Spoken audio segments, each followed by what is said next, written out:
လူဖြစ်ကျိုးနှပ်ပါစေဘုန်းကြီးတို့တွေလူဘဝရထားကြ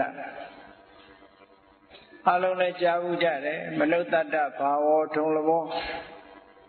လူဘဝဆိုတာရခဲ့တယ်တဲ့ရခဲ့တဲ့လူဘဝကိုအခုရထားကြပြီဘာလို့ကြမလဲလူတွေကပြောကြတယ်စီဝါဥစ္စာလေးတိုးတက်လို့ကျမ်းမာလို့ခေတ်ချိန်နေကောင်းလို့ပျော်ရွှင်နေထိုင်ကြလို့ရှိရင်လူတွေကလူဖြစ်ကျိုးနှပ်လိုက်တာနဲ့ပြောကြတယ်တကယ်လူဖြစ်ကျိုးနှပ်တယ်ဆိုတာဘယ်လိုဟာမှလူဖြစ်ကျိုးနှပ်တယ်လို့ပြောရမလဲလူဘဝကြီးဟာရခဲ့တယ်မနုဿတ္တဘာဝတုံလဘောဘုရားဟောကြားထားတဲ့တရားတော်ကိုကြားနေရတဲ့မြန်မာလူမျိုးတိုင်းဟာလူဘဝရခဲ့တယ်ဆိုတာကိုကြားဖို့နေကြဒီစကားနဲ့ပတ်သက်ပြီးတော့တချို့ကလည်းပဲတန်တရားဝင်ကြတယ်။ဘာဖြစ်လို့လဲဆိုဒီကနေ့ကမ္ဘာလူဦးရေကတိုးနေတာများနေတာတိုးနေတာများတော့လူဘဝရခဲ့တယ်ဆိုတာဟုတ်မှဟုတ်ပါမလားလို့အတွေးချော်မိတတ်တယ်နော်။ကမ္ဘာလူဦးရေဒီနေ့တန်ပေါင်း9000ကျော်သွားပြီ။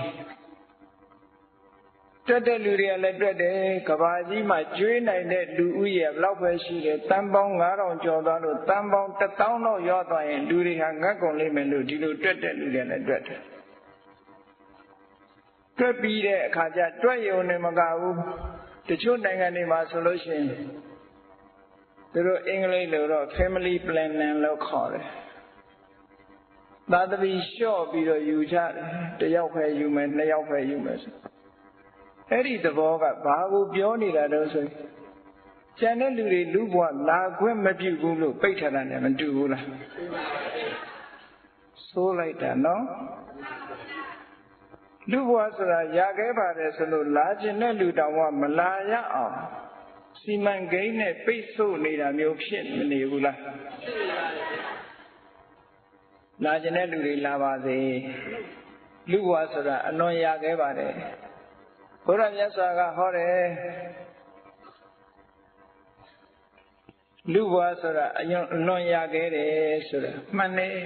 ဘလောက်ပဲလူဦးရေတိုးတိရစ္ဆာန်ဥယျာဉ်နဲ့နှိုင်းစာကြည့်မယ်ဆိုလို့ရှိရင်တိုင်းတာလို့မရလောက်အောင်မကွာခြားဘူးလားကွာခြားပါတယ်ကွာခြားတယ်ကိုယ်အိမ်မှာရှိတဲ့တိရစ္ဆာန်ကလေးတွေနဲ့ဆိုပါစို့အကောင်သေးသေးလေးတွေကြည့်မယ်ဆိုရင်ပွဲစိတ်တွင်တွင်မှာရှိတဲ့ပွဲစိတ်ဥယျာဉ်နဲ့လူဥယျာဉ်နဲ့နှိုင်းစာကြည့်မယ်ပွဲစိတ်တွင်မှာရှိတဲ့ပွဲစိတ်အကောင်ဥယျာဉ်ဒီဒါတွင်နဲ့ပြောတာနော်ကဘာမှာရှိတဲ့လူဥယျာဉ်တွေမများပေဘူးလားအေးပညာရှိသူတော်ကောင်းတွေကတော့လူလောကမှာတတ္တဝါတွေကဘာလောကကြီးမှာရှိတဲ့တတ္တဝါတွေဟာဘယ်မှာအနေများတယ်လဲလို့ဆိုရင်အပယ်လေးပုံမှာအနေများကြတယ်လူဘဝလာတယ်ဆိုတာခဏလေးအလဲရောက်တယ်လို့ပဲเนาะခဏလေးလာတယ်ဒါကြောင့်မို့လို့စတ္တရောအပါယတကဂိဟတရိတာတဲ့ရှေ့ကစကားလုံးလေးတစ်ခုထည့်တယ်ပမတ္တသသနာမစတ္တရောအပါယတကဂိဟတရိတာကုသိုလ်ကောင်းမှုမှာမိလျော်ရောနေတဲ့ပုဂ္ဂိုလ်အဖို့အပယ်လေးပုံဟာကိုယ်အိမ်နဲ့အလားတန်တူတယ်ကိုယ်အိမ်ဆိုတာဘယ်နေရာပဲသွားလဲပြန်ရင်ကိုယ်အိမ်ပြန်နေကြတာပဲမှတ်လားမှန်ပါပါအေးမြတ်စွာဘုရားကထို့သုတ်တန်တွေမှာဟောထားတဲ့ထဲမှာလည်းပဲရှိတယ်လူဘဝကတည်သွားပြီးတော့လူပြန်ဖြစ်တဲ့လူအမတန်လဲပါတယ်တဲ့လူဘဝကတည်ပြီးတော့အထက်နတ်ပြည်တွေရောက်သွားတဲ့ပုဂ္ဂိုလ်လည်းအမတန်လဲပါတယ်တဲ့များတာကတော့လူဘဝကတည်ပြီးတော့အပယ်လေးပုံသွားတာတွေကများတယ်တဲ့ကဲအပယ်လေးပုံဆိုတာတန်ပေါင်း1000ကျော်ရှိတဲ့လူတွေတတ်လွတ်စားတဲ့လူတွေအသာထားတနေ့တန်ပေါင်းမြောက်များစွာတတ္တဝါတွေတတ်ပြီးတော့လူတွေအတွက်သေးနေကြရတယ်ဟုတ်ကဲ့အဲ့တော့တရိစ္ဆာန်ဥယျာဉ်တွေနဲ့ကြည့်မယ်ဆိုရင်တရိစ္ဆာန်အမျိုးအစားကလည်းမရေမတွက်နိုင်အောင်များတယ်ပင်လေတွေကရေတတ္တဝါပဲကြည့်လိုက်အောင်အများကြီးတရိစ္ဆာန်တွေစား လူတွေကမွေးလို့ရှိရင်တလောကဂျာနယ်တစ်ခုတည်းပါတယ်ခုနှစ်ပြူးမွေးတာရှိခုနှစ်ဘွားဒါအများဆုံးပဲဖြစ်မယ်နော်လူတွေမြင်ကြတဲ့ခွေးတွေတို့ဆိုလို့ရှိရင်မကဘူးဒီတဲ့ပို့တယ်ငါးတွေဆိုကြည့်လိုက်ပဲဆိုရင်ငါးတစ်ကောင်ထဲမှာရှိတဲ့ငါးဥပေါင်းအမြောက်များစွာအဲ့တော့ဒါတွေနဲ့နှိုင်းယှဉ်ပြီးတော့ကြည့်လိုက်ပဲဆိုရင်မနုဿတ္တဘာဝဒုံလဘောဆိုတာမဟုတ်ပေဘူးလားဟုတ်ပါတယ်နော်1000မှတယောက်လူဖြစ်ဖို့ခဲရင်ပါတယ်1000မှတယောက်လူဖြစ်ဖို့ခဲရင်တယ်ဒါလောက်ခဲရင်တဲ့လူပုံလူဘဝကြီးကိုကုသိုလ်ကောင်းမှုပြုပြီးတော့လာခြင်းလို့တော့မလာရဘူးဆိုလို့ရှိရင်တော့မကောင်းပါဘူးနော်မလာရဘူးဆိုပြီးတော့တားနေကြတယ်အဲ့ဒါလို့အတားခံရတဲ့ပုဂ္ဂိုလ်တွေကလည်းအတိတ်ဘဝကပါဏာတိပါဒကံကြီးထွားတဲ့ပုဂ္ဂိုလ်တွေပါဏာတိပါဒကံလုပ်တဲ့ပုဂ္ဂိုလ်တွေလို့ဒီလိုယူဆနိုင်တယ်ဟုတ်ကဲ့လူဘဝလာခြင်းလို့ခေါင်းပြူလာတာတောင်မလာနဲ့ဆိုပြီးတော့အတားခံလိုက်တချို့နိုင်ငံတွေမှာဆိုလို့ရှိရင်တရားဝင်ဥပဒေနဲ့ပဲအဘောရှင်လုပ်တယ်လို့ခေါ်ဥပဒေနဲ့ခွင့်ပြုထားဘောရှင်လုပ်တယ်ဆိုလူလောကလူဦးရေတွေများတယ်ဆိုပြီးတော့လူတွေကိုတားဆီးနေကြတဲ့လုပ်ရက်တစ်ခုကတော့မှားရနေပေါ့ကဲဘုန်းကြီးတို့တွေကတော့ကံကောင်းလို့လူဘဝရောက်လာကြပြီလူဘဝရောက်ဖို့ဆိုတာအလွန်မတရားမှခဲရင်နေဆရာဝန်တယောက်ကပြောဘူးတယ်ဒီဟိုကျောင်းကဒေါက်တာဝါပေါ်လာရာဟုလာဆိုတဲ့ဆရာတော်ကြီးရေးတဲ့ Hot the Buddha Talk ဆိုတဲ့စာအုပ်ရှိဗုဒ္ဓမြတ်ဗုဒ္ဓရဲ့ဒေသနာလို့မြန်မာလိုလည်းပြန်ထားတာရှိတယ်အဲ့ဒီ Hot Buddha Talk ထဲမှာလူသားတွေအကြောင်းမှရေးထားတာလူဘဝဟာအမတန်ရခဲ့တဲ့ဆိုတာရေးထားတယ်ဗမာမာတွေပြောကြတယ်ဇမပြေကအတ္တစင်းလူပြေကအတ္တစင်းလူပြေကအတ္တစင်းထောင်ထားဇမပြေကအတ္တစင်းချလိုက်အဲ့ဒီအပေါ်ကချလိုက်တဲ့အဖျားနဲ့လူပြေကထောင်ထားတဲ့အဖျားနှစ်ခုထိကောင်းထိလိမ့်မယ်လူပြေရောက်ဖို့ရအမတန်ခဲတယ်လို့ခဲနေတာတခုပြောပြခဲနေဆိုတာဖြစ်ကုန်မဖြစ်နိုင်ဘူးလို့ဆိုနော်မြတ်စွာဘုရားပေးတဲ့ဥပမာတော့လူဘဝဘလောက်ရခဲ့တယ်ဆိုတာဘယ်ပုဂ္ဂိုလ်တွေအတွက်ပြောတာတော့လို့ဆိုရင်အပေလေးပုံရောက်သွားပြီးတဲ့တတ္တဝါတွေအတွက်လူဘုံကိုပြန်ဥလဲဖို့ဆိုတာအလွန်ခက်တယ်အဲ့ဒါကိုဗာနဲ့ဥပမာပေးထားတော့ဆိုလက်ကမ်းကြီးတစ်ကောင်ရဲ့ဥပမာလက်ကမ်းကြီးတစ်ကောင်ရဲ့ဥပမာလည်းပဲကြည့်လက်ကမ်းကြီးတစ်ကောင်ကပင်လယ်ထဲမှာကျက်စားတယ်အနှစ်တရာကြာမှပင်လယ်ရေမျက်နှာပြင်ပေါ်မှာခေါင်းကလေးပြူကြည့်ပြီးအသက်ရှူတယ်အနှစ်တရာလုံးလုံးပင်လယ်ရေမျက်နှာပေါ်မှာတက်မလာဘူးတဲ့ပင်လယ်ရေထဲမှာပဲရေနဲ့ပိုင်းထဲမှာပဲသူကလှဲ့လှဲ့ကျက်စားပြီးတော့နေတဲ့လိတ်ကြီးအဲ့ဒီလိတ်ကြီးကမျက်စိနှစ်ကွင်းအလင်းမရလို့ကန်းနေတဲ့လိတ်မို့လိတ်ကန်းတဲ့ဟောက်ကအဲ့ဒီပင်လယ်ပြင်ထဲမှာထံပိုးရုံကြီးတစ်ခုကအပေါက်ကလေးတစ်ခုပဲပေါက်ပါတယ်အဲ့ဒီပင်လယ်ဆိုတာကအမြဲတမ်းလှုပ်ရှားတာငြိမ်းနေတာမဟုတ်ဘူးမတရားလူတွေတော့ပင်လယ်မြင်ဘူးတဲ့လူအကုန်မြင်ဘူးချင်မှမြင်ဘူးမှာနော်ဟိုးရန်ကုန်တို့အောက်ပိုင်းကလူတွေကတော့ပင်လယ်မြင်ဘူးတယ်ပင်လယ်ဆိုတာငြိမ်သက်နေတဲ့နေရာမဟုတ်အမြဲတမ်းလှုပ်ရှားလှိုင်းကအမြဲတမ်းတိုက်ပြီးတော့နေတဲ့နေရာအဲ့ဒီထံပိုးရုံကြီးကပင်လယ်ထဲမှာမျောပြီးတော့မျောချင်ရမျောနေတဲ့ထံပိုးရုံကြီးကအပေါက်တစ်ပေါက်ထဲပါတယ်လိတ်ကမ်းကြီးကလည်းသွားချင်ရသွားအနှစ်တရာကြာတဲ့အခါပင်လယ်ရေမျက်နှာပေါ်တက်လာပြီးခေါင်းကလေးပြူလိုက်တယ်လေအဲ့ဒီပြူလိုက်တဲ့ခေါင်းလေးနဲ့ခုနကမျောချင်ရမျောပြီးတော့လှိုင်းပုတ်ရမျောနေတဲ့ထပုံးရုံကြီးရဲ့အပေါက်နဲ့သွားစွတ်မိတယ်ဆိုတာဖြစ်ကောင်းဖြစ်နိုင်သေးတယ်ဖြစ်နိုင်မှာမလားဖြစ်နိုင်ဘူးအဲ့ဒါကဖြစ်နိုင်သေးတယ်တဲ့အပေလေးပုံရောက်သွားတဲ့တတ္တဝါတယောက်လူပြည်ပြန်ရောက်ဖို့ဆိုတာခဲနေဘာကြောင့်လို့ဆိုစဉ်းစားကြည့်ပေါ့ကိုယ်မျက်စိအောက်မှာရှိတဲ့တိရစ္ဆာန်လေးတွေပဲကြည့်လူတွေနဲ့အနည်းဆက်ဆုံးဖြစ်တဲ့ကြောင်ကလေးတွေခွေးကလေးတွေကြည့်ပေါ့ နေစဉ်နဲ့အမျှသူတို့ဘာတွေတွေးနေကြလဲဘာတွေလုပ်နေကြလဲကြည့်နော်အစာဝရင်အိတ်မယ်အစာမဝရင်အစာရှာမယ်အစာရှာရင်တယောက်နဲ့တယောက်အနိုင်ကျင့်မယ်ကြိုက်မယ်ရန်ဖြစ်မယ်ဟုတ်ကဲ့လားအစာဝရင်အိတ်မယ်ဒါပဲမဟုတ်လားပရိစိတ်တဲ့အချိန်ရှိရလားဘုရားရှိခိုးတဲ့အချိန်ရှိရမရှိဘူးကိုရှိတဲ့အစာလေးတောင်တစ်ကောင်နဲ့တစ်ကောင်မျှစားကြတာမဟုတ်ကိုယ်ပါးစပ်ထဲရောက်လာတာမလားနဲ့ကြောင်လေးတွေဆိုအစာလေးတစ်ခုကျွက်ကလေးတစ်ကောင်ပါးစပ်ထဲရောက်လာပြီဆိုရင်မန်ဖီးနေတာဘယ်သူမှမလာနဲ့လိုက်တိုက်ခိုက်မှာပဲသူကဟုတ်ကဲ့အဲ့တော့သူတို့ရဲ့စိတ်နေသဘောထားလေးတွေကြည့်လိုက်ပဲဆိုလို့ရှိရင်အစာပေါ်မှာမမောနေတာကလောဘရထားတဲ့အစာကိုသူများနဲ့ဖြေရမလုံနိုင်မဲနဲ့မန်ဖီတာကမစ္စရိယမန်ဖီပြီးတော့ဒေါသနဲ့ဟိန်းနေတာကဒေါသဟုတ်ကဲ့မန်ဖီပြီးတော့ယံလုံနေတာကဒေါသကျန်တဲ့အချိန်တွေမှာမောဟတဲ့ကဲစဉ်းစားကြည့်မောဟရဲ့လောဘရဲ့ဒေါသရဲ့ဒါတွေပဲလွှမ်းနေတာပဲသူတို့စိတ်မှာကုသိုလ်ပြုလို့တဲ့စိတ်ဆိုတာမျိုးမှသူတို့မှအလွန်ရှားတယ်နော်ဒါတိရစ္ဆာန်ပုံကိုမြင်ရတဲ့တိရစ္ဆာန်ဒါလူနဲ့အနီးဆက်ဆုံး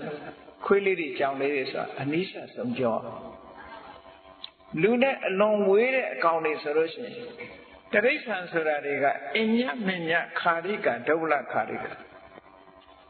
ဘောဓုဒအနေနဲ့ Discovery Channel မှာရှိတဲ့ Safari ဆိုတဲ့အာဖရိကတောရိုင်းကတိရစ္ဆာန်တွေအကြောင်းရိုက်ထားတာကြည့်ကြည့်အလွန်တန်ဝေကရဆရာကောင်းတယ်နော်အဲ့ဒီမှာမြတ်စွာဘုရားကတိရစ္ဆာန်ဘဝကိုစကားလုံးလေးနှလုံးနဲ့ဟောတာအညမညခာရိကတဲ့တကောင်းတကောင်းတတ်စားတဲ့ဘဝဒုဗ္ဗလခာရိကအားနည်းတဲ့အကောင်ကိုအားကြီးတဲ့အကောင်ကတတ်စားနေတဲ့ဘဝဆိုတကယ်ဟုတ်တာတကယ်ဟုတ်တယ်အဲ့ဒီလိုတတ္တဝါတွေဟာတကောင်းတကောင်းတတ်စားတယ်အားရှိတဲ့ကောင်ကအားနည်းတဲ့ကောင်ကိုအနိုင်ကျင့်ပြီးတော့တတ်စားတယ်ကြီးတိရစ္ဆာန်လေးတွေဆိုလို့ရှိရင်သမင်လေးတွေကျွဲလေးတွေကြားပါစက်ရှင်စိတ်ပါစက်မှာသူတို့အသက်ပြောက်သွားတယ်ဘုန်းကြီးတို့ဒီကနေ့ညနေတယ်မဲ့စကိုင်းကနေမရယာလာတဲ့အခါမှာလမ်းမှာစိတ်နှကောင်ကိုကျိုးနဲ့တုပ်ပြီးတော့မော်တော်ဆိုင်ကယ်ပေါ်တင်သွားတော့မြင်တယ်ကျက်တီဆိုတာတော့မပြောနဲ့တော့ခဏခဏတွေ့တယ်တလန်းလုံးအဲ့ဒါ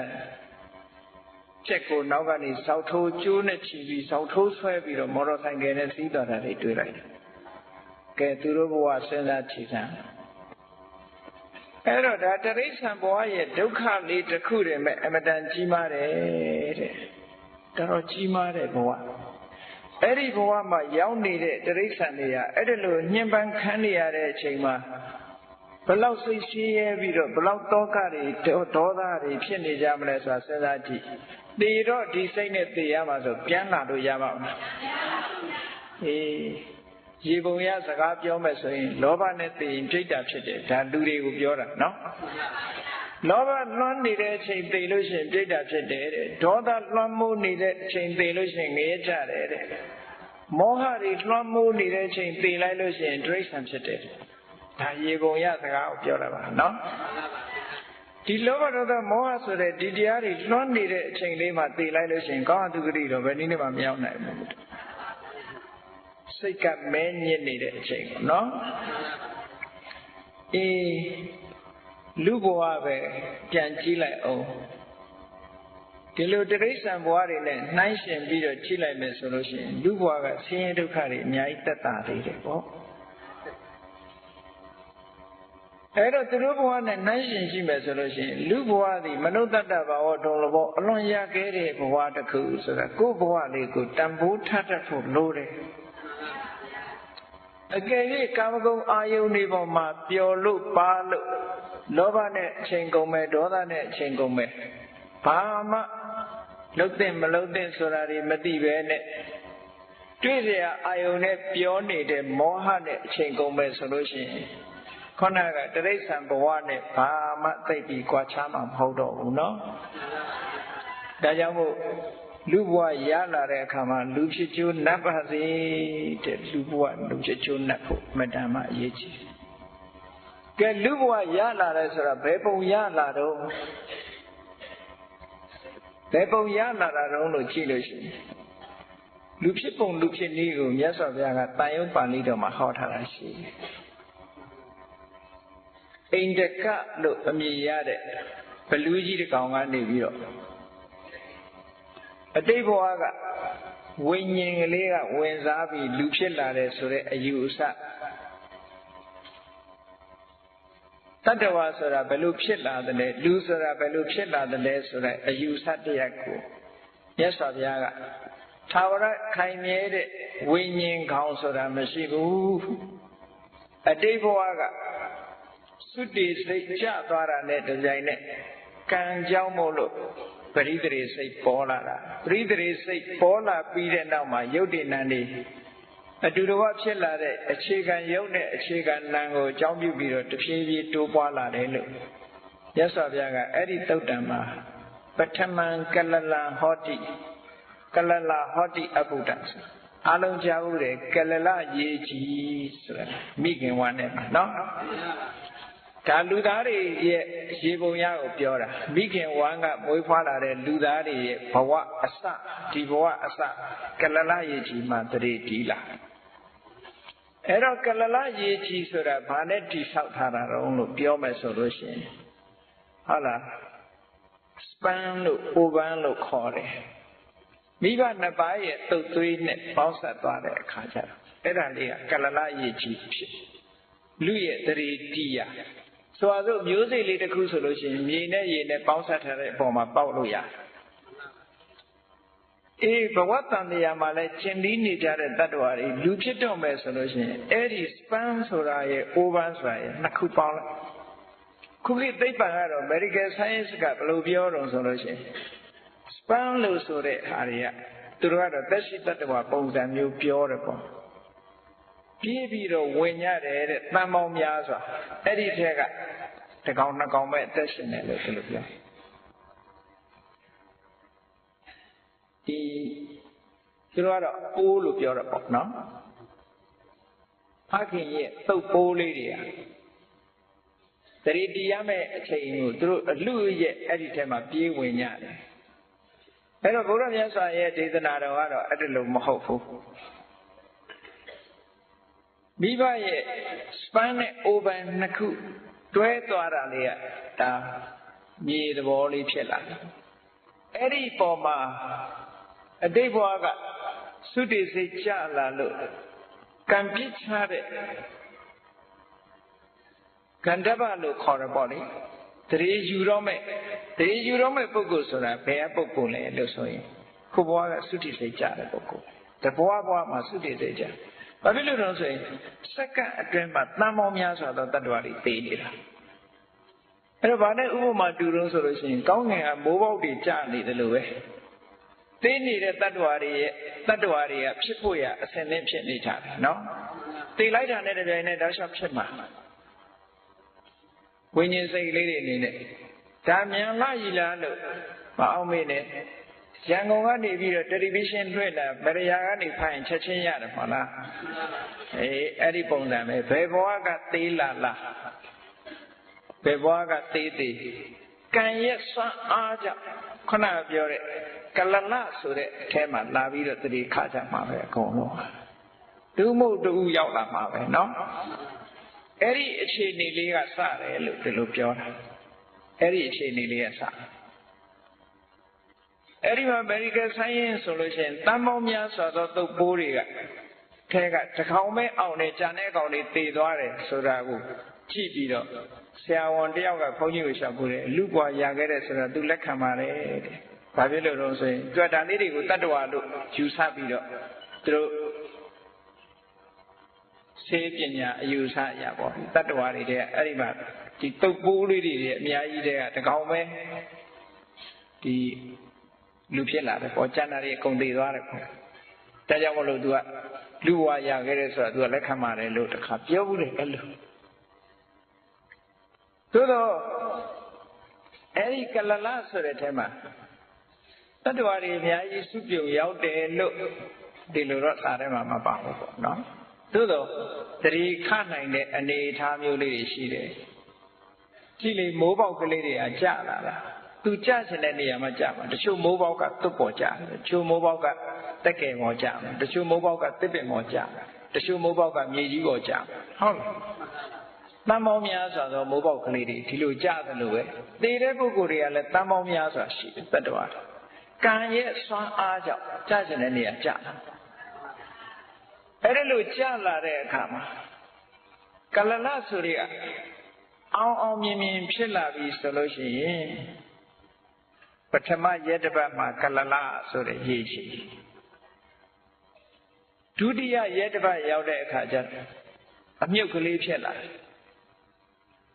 တတိယရက်ပတ်ရောက်တဲ့အခါကျတော့ဒီ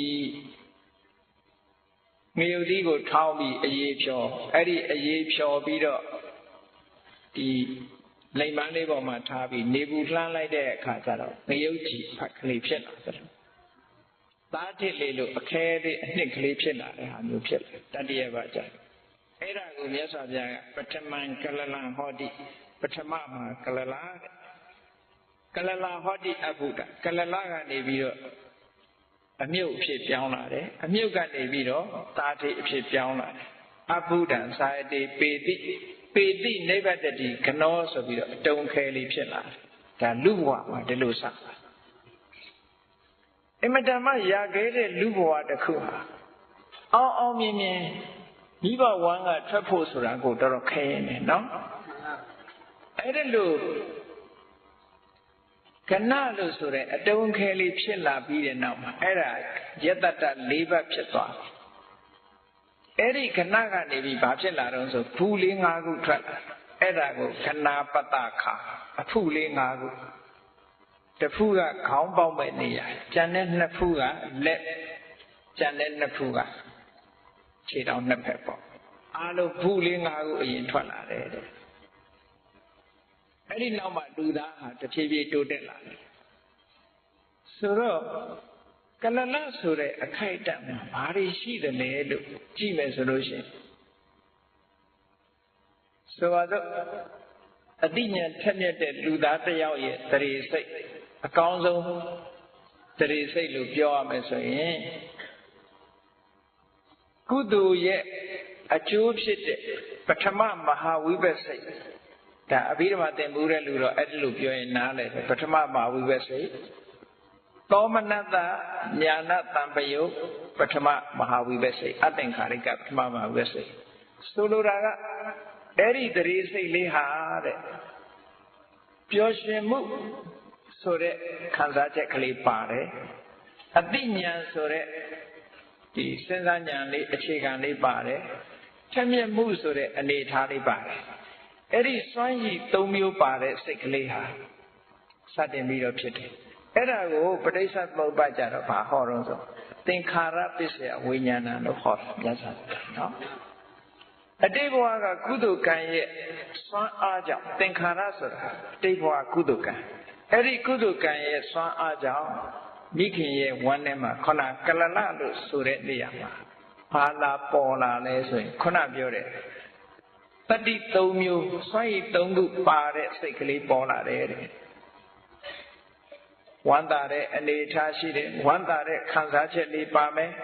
အတိညာပါမယ်ချက်မြက်မှုလေးပါတယ်အဲ့ဒီ၃ခုပါတဲ့ပရိသေစိတ်လေးဝင်လာတယ်အဲ့ဒီပရိသေစိတ်လေးဝင်လာတာနဲ့တပြိုင်နက်ပရိသေစိတ်ကလေးနဲ့တွဲဖက်ပြီးတော့ဆရာစိတ်ကိုမှီဖြစ်တဲ့စေတသိက်သဘောတရားတွေလည်းပါလာတယ်တဲ့တခါဒါကနံပိုင်းဆိုင်ရာဖြစ်ပေါ်လာပါနံပိုင်းဖြစ်လာပြီးတဲ့နောက်မှာအဲ့ဒီတရေစိတ်ကလေးနဲ့ပြိုင်ပြီးတော့ထုတ်လုပ်လိုက်တဲ့ရုပ်တရားလေးကခုနကကလလရေကြည်လို့ခေါ်တဲ့ဒီအပေါင်းအစုလေးတွေမှာဘာပါလာတော့ဆိုလို့ရှိရင်ကာယပတာရလို့ခေါ်တဲ့ခန္ဓာကိုယ်အနေထားကြီးထွားလာဖို့ဖြစ်မဲ့ရုပ်မျိုးစိတ်ပါလာတယ်ဟရိယဝတ္ထုလို့ဆိုတဲ့ဒီအဓိကလူရဲ့ခန္ဓာကိုယ်မှာရှိတဲ့နှလုံးသားအနေထားမျိုးဟရိယရုပ်ဖြစ်ပေါ်ဖို့ရအနေထားတစ်ခုပါလာတယ် နောက်ပြီးတော့ယောက်ျားမိန်းမကြားမဖြစ်ဖို့ရအတွက်မျိုးစိတ်လေးတွေပါလာတယ်အားလုံးပေါင်းလိုက်တဲ့အခါကျရုပ်၃မျိုးကလပ်အားဖြင့်ပြောမယ်ဆိုရင်ကလပ်၃စီးအဲ့ဒီကလပ်၃စီးကိုဘယ်သူကထုတ်လုပ်တာတော့ဆိုအတိတ်ကကံကထုတ်လုပ်တာအဲ့ဒီရုပ်၃မျိုးဟာတစ်ခုတည်းနေတာမဟုတ်ဘူးရုပ်တစ်ခုတစ်ခုဟာ10ခုစီရှိတယ်ဆိုရုပ်ပေါင်း30ရှိတယ်ပေါ့အဲ့ဒီပရိသေစိတ်ကလေးနဲ့ရုပ်ပေါင်း30ဟာလူရဲ့ဘဝလေးကိုစတင်ပြီးတော့ဖွဲ့စည်းလိုက်တဲ့အနေအထားတစ်ခု။ဘာနဲ့အလားတရတူတော့ဆိုလို့ရှိရင်မျိုးစိတ်လေးတစ်ခုကြည့်ပေါ့။ဟုတ်ကဲ့လား။မျိုးစိတ်လေးတစ်ခုကြည့်။တရက်စီပဲဖြစ်ဖြစ်ပဲစီပဲဖြစ်ဖြစ်ကြည့်လိုက်။ပဲစီထဲမှာခွဲကြတော့ဘာမှတွေ့မှာမဟုတ်ဘူးအစီပဲတွေ့မှာပဲ။ဟုတ်ကဲ့လား။သို့တော့အဲ့ဒီထဲမှာတတ္တိလေးတွေရှိတယ်။ဘာတတ္တိရှိတော့ဆိုရင်အမြင့်ထွက်နိုင်တဲ့ဟာရှိတယ်အညောင်းထွက်နိုင်တဲ့ဟာရှိတယ်မယုံလို့ရှိရင်မြေကြီးပေါ်ချဆိုင်ချိလိုက်ပေါ့မြေနဲ့ရေနဲ့အကူအညီရတာနဲ့တပြိုင်နက်အမြင့်ကလေးဆင်းလာလိုက်ပဲအညောင်လေးတက်လာလိုက်ဟုတ်တယ်မလားအေးအဲ့ဒါလိုပဲကလလရေကြီးထဲမှာခုနသတိစိတ်လေးဟာမျက်စိနဲ့တော့မမြင်ရဘူးအဲ့ဒီပရိသေစိတ်ဝိညာဉ်စိတ်ကလေးရောက်လာတာနဲ့တပြိုင်နက်ခုနကသူ့ရဲ့အခြေခံဖြစ်တဲ့ရုပ်30ကတတ္တိအနေနဲ့ဒီမှာပါလာမျိုးစိတ်ထဲမှာတတ္တိလေးတွေရှိလာတယ်လို့လူဘဝမျိုးစိတ်လေးမှာလည်းပဲအဲ့ဓာတွေနဲ့ဖွဲ့စည်းထားတယ်တဲ့ကလလရေကြီးဆိုတာအဲ့ဒါပြောတာမိခင်ဝါနဲ့မှာနော်မိဘရဲ့တုတ်သွေးပေါ်မှာအမိပြုပြီးတော့ဒီသဘောတရားလေးတီးလာတယ်အဲ့ဒီသဘောတရားလေးကဘာဖြစ်တော့ဆိုရင်တဖြည်းဖြည်းကြီးထွားလာတတ်တဲ့သဘောရှိတယ်ဒါကြောင့်မို့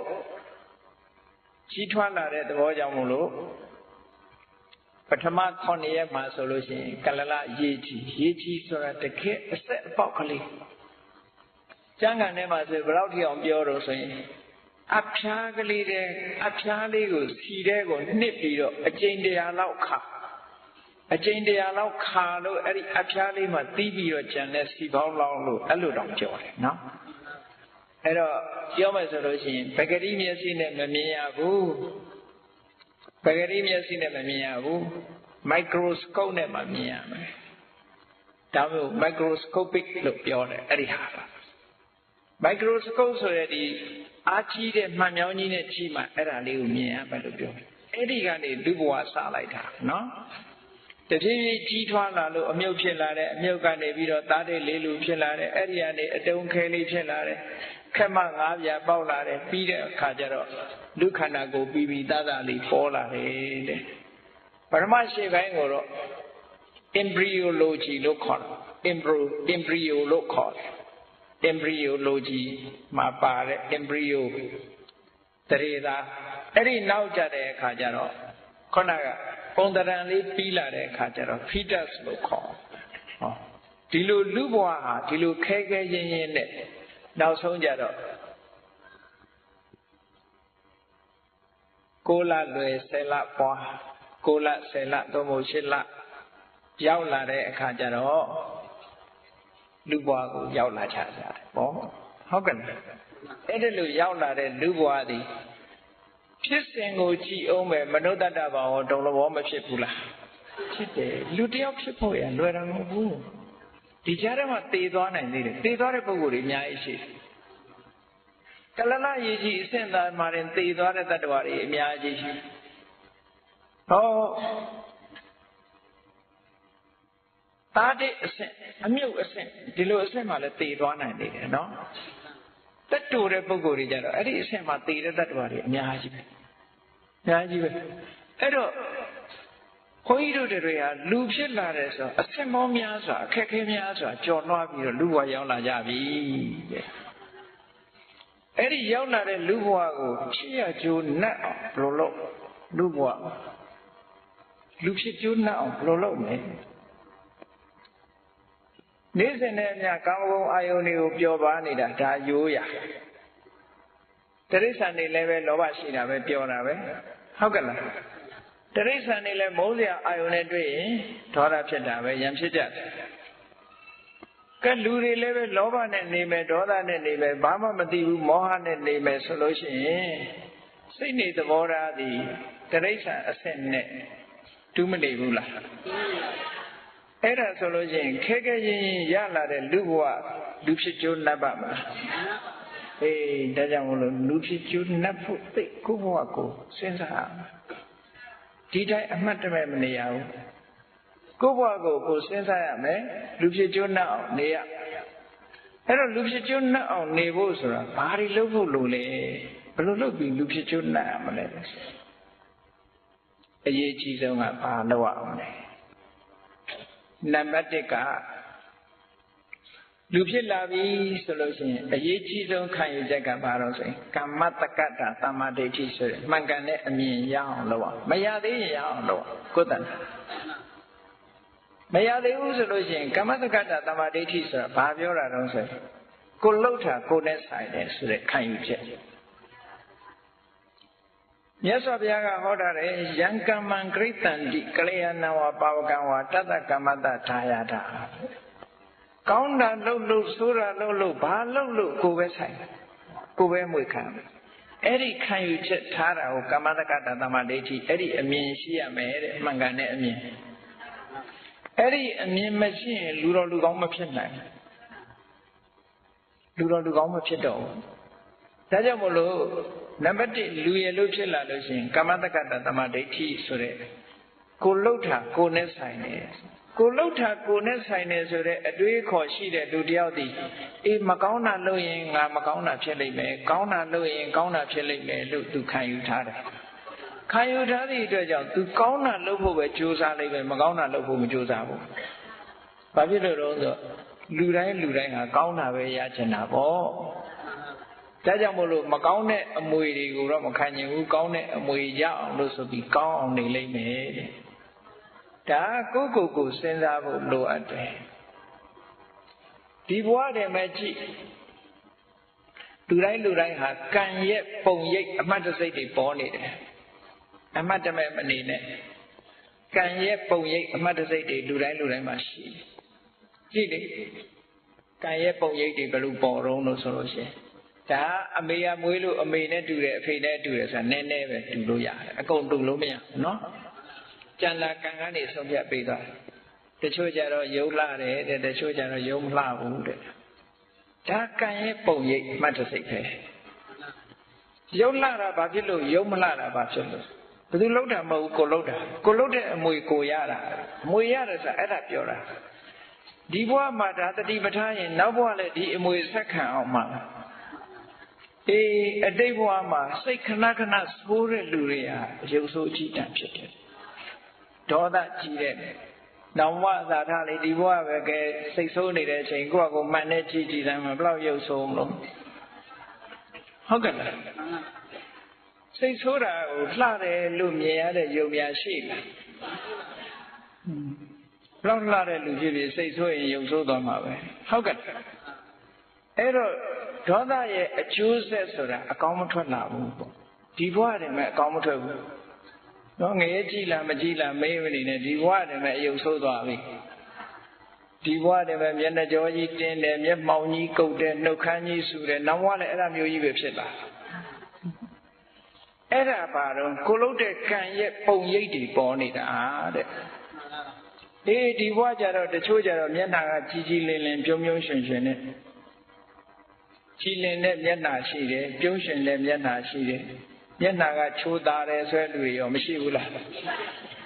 ပို့ပွားတော့ကလည်းသူကစိတ်ကချိုးသားနဲ့နေခဲ့တဲ့ပုဂ္ဂိုလ်ဒေါသသိမ့်မကြည်တဲ့ပုဂ္ဂိုလ်အမြဲတမ်းပြုံးရွှင်နေလို့ရတဲ့နေခဲ့တဲ့ပုဂ္ဂိုလ်အဲ့ဒီကုသိုလ်ရဲ့ပုံရိပ်တွေဒီမှာလားထင်တယ်လို့ပြောတာထို့တူပဲဘဝတော့ကနှမျောလို့မလူဘူးတဲ့ကိုရှိတာကိုတယောက်တည်းသုံးတယ်ဘယ်သူမှမပေးဘူးမကမ်းဘူးအဲ့ဒါလို့စိတ်ကုပ်ပြီးနေလာတဲ့ပုဂ္ဂိုလ်ဒီဘဝကြပါတော့ဆိုတဲပုံနဲ့လာပြီးတော့ဖြစ်တယ်ပေါ့ခိုးဘဝတော့ကရဲရောတန်းလှူးလာတဲ့ပုဂ္ဂိုလ်တွေကြတော့ဒီဘဝမှာချမ်းသာတယ်ဟုတ်ကဲ့အေးတချို့ကလည်းပြောလိုက်မယ်သူစီးပွားကြိုးစားရှာလို့ချမ်းသာတယ်ကြိုးစားရှာတယ်ဆိုတာအထောက်အကူတစ်ခုပဲကံမပိုင်ဘာမှလုပ်လို့မရဘူးကံမပါလို့ရှိရင်တစ်ပင်တိုက်တော့မသိဘူးနော်ဟုတ်ကဲ့ ဥယျာဉ်ပြိုင်ပြီးတော့စိုက်တာတောင်မှတချို့ဥယျာဉ်ကြတချို့လူရဲ့ဥယျာဉ်ကတအားသိပြီးတချို့လူရဲ့ဥယျာဉ်ကအသိမလိုက်ဘူးအဲ့ဒါဘာလို့ခေါ်တော့ဆိုကမ္မပစ္စယဥဒုသမုဋ္ဌာန်လို့ခေါ်တယ်ကံကောင်းလာတဲ့ပုဂ္ဂိုလ်ကသူကောင်းတဲ့ကံတွေကနေပြီးတော့ထုတ်လုပ်လိုက်တဲ့အခါကျတော့သူ့ဥယျာဉ်ထဲမှာရှိတဲ့ယာတိဥရုဒီတစ်ပင်တွေရဲ့အကြိုက်ယာတိဥရုဖြစ်လာတယ်အဲ့ဒါကြောင့်မလို့သူကံရဲ့အစွမ်းကြောင့်ယာတိဥရုတွေပြောင်းလဲသွားတယ်ပြောင်းလဲလာတဲ့ယာတိဥရုကြောင့်တစ်ပင်တွေပိုတည်တယ်ဒီလိုဖြစ်တာဟိုလူတယောက်ကြတော့သူကကံမကောင်းဘူးကံမကောင်းတဲ့အတွက်ကြောင့်သူကံကထုတ်လုပ်တဲ့ဒီလူခန္ဓာကိုယ်ကထွက်လာတဲ့ဟာတွေကမကောင်းတဲ့အတွက်ကြောင့်ဥယျာဉ်မှာဖြစ်နေတဲ့ယာတိဥရုကလည်းမကောင်းတော့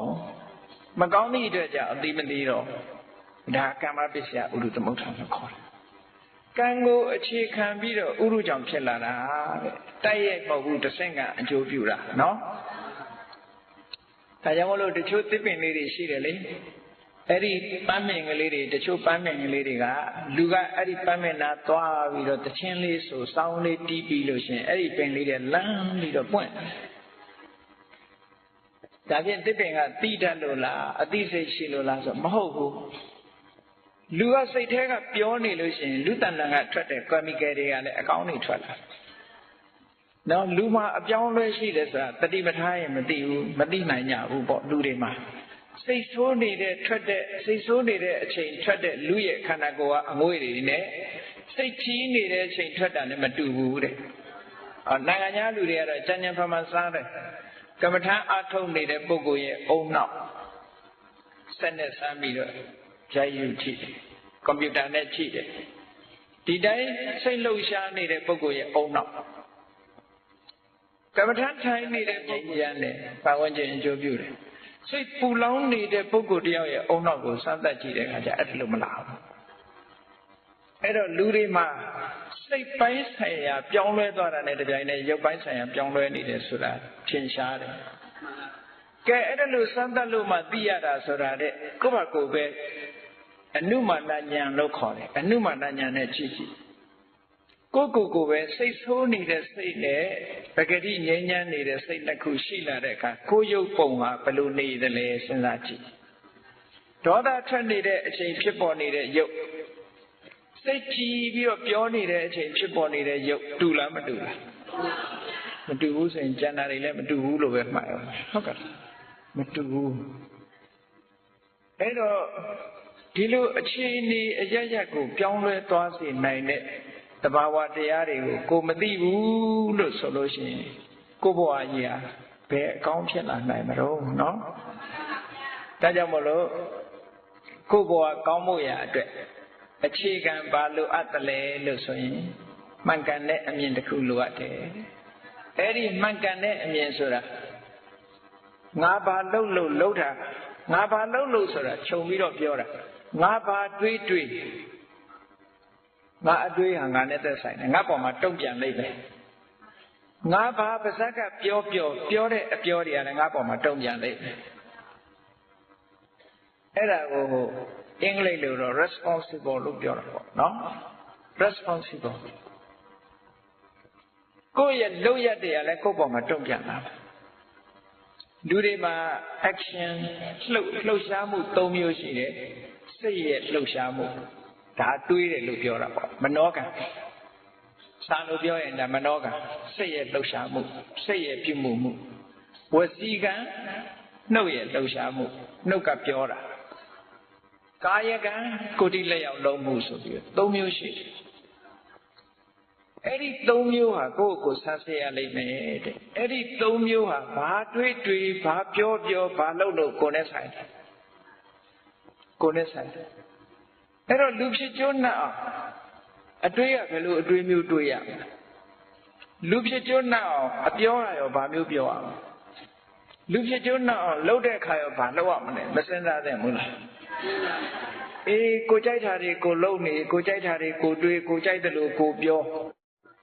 ကာယကံကိုယ်တိလက်ရောက်လုံးမှုဆိုပြီး၃မျိုးရှိတယ်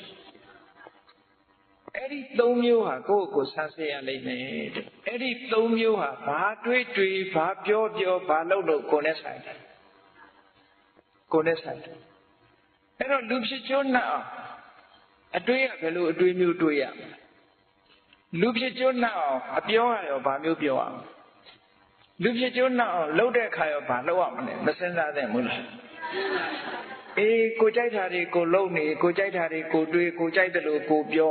စိတ်ရှိတိုင်းလှုပ်လို့ရှိရင်တော့ဒါလူဖြစ်ကျိုးနှက်မှာမဟုတ်ဘူးလူဖြစ်ကျိုးမနှက်နိုင်ဘူးအဲ့တော့မြတ်စွာဘုရားပေးထားတယ်လေဒုစရိုက်7ပါးသူစရိုက်7ပါးဆိုတာအတွေးနဲ့ပတ်သက်လာလို့ရှိရင်မြတ်စွာဘုရားကမတွေးနဲ့တဲ့ဒီအတွေး3မျိုးကိုသွားမတွေးနဲ့တွေးလို့ရှိရင်လူဖြစ်ကျိုးမနှက်ဖြစ်လိမ့်မယ်တုံ့ပြန်လာလိမ့်မယ်ကိုယ်စီမကောင်းတဲ့အတွေးပါတော့ဆိုသူများပစ္စည်းကိုကိုယ်ပစ္စည်းဖြစ်ခြင်းနဲ့အတွေးစားပေးလို့ပြောရင်အဘိဓါလို့ခေါ်တယ်အဘိဆိုတာသူများပစ္စည်းကိုဇာစိတ်ကူးတာရကျင်တဲ့စိတ်နဲ့စိတ်ကူးတာနော်သူများပစ္စည်းကိုကိုယ်ပိုင်ဆိုင်ခြင်းနဲ့ဆိုတဲ့အတွေးဟာဘာဖြစ်စေတတ်တဲ့အတွေးတော့ခုခေတ်လို့ပြောမှဆိုရင်သခိုးဓမြဖြစ်စေတတ်တဲ့အတွေးမဖြစ်ပေဘူးလားဖြစ်ပါတယ်အေးအဲ့ဒီအတွေးဟာအန္တရာယ်ရှိတဲ့အတွေးအကုသိုလ်အတွေးမနောကံမနောတုဆိုင်လို့ခေါ်တယ်တဲ့အဲ့ဒီအတွေးမျိုးတွေးတဲ့ပုဂ္ဂိုလ်ရဲ့တုံ့ပြန်ချက်ဟာလာလိုက်မကောင်းတာပဲလာမယ်အကောင်းမလာဘူးဟုတ်ကဲ့